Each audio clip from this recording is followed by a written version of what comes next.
सांगलीच्या जागेवरून विश्वजित कदम यांनी आक्रमक भूमिका मांडली आहे। सांगलीची जागा आमचीच आहे, ती लढवायला आम्ही सक्षम आहोत असं कदम म्हणालेत।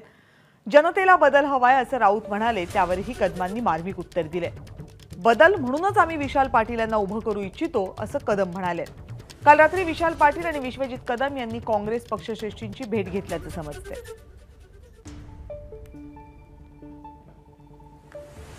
लोकांचं फक्त एकच म्हणणं आहे, आम्हाला बदल हवा आहे सांगलीमध्ये। आणि तो बदल जर आपल्याला घडवायचा असेल तर सांगलीमध्ये एकास एक लढत व्हावी।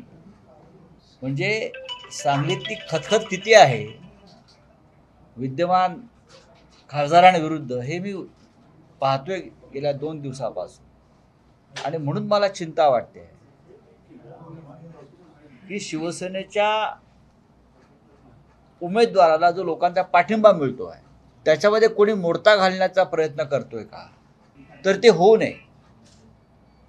आणि ते होऊ नये म्हणून आम्ही सावध आहोत। संजय राऊत साहेब काय बोलतात त्याच्यावर मला वाटतं प्रतिक्रिया देण्याची आवश्यकता नाही आहे। सांगली जिल्ह्याच्या इतिहास आणि भूगोल, राजकारणाचा आणि समाजकारणाचा ज्याला माहीत आहे महाराष्ट्रात, तो अनेकांना माहीत आहे। देशाच्या स्वातंत्र्यापासून जनावराला जरी सांगली जिल्ह्यात विचारलं तर जनावरांसुद्धा सांगू शकेल की हा काँग्रेस पक्षाचा या ठिकाणी एक विचारधारेचा तो जिल्हा आहे। म्हणून संजय राऊत साहेब कुठल्या अर्थाने काय म्हणतात मला त्याच्यावर टीका टिप्पणी करण्याची आवश्यकता वाटत नाही। एबीपी माझा, उघडा डोळे बघा नीट।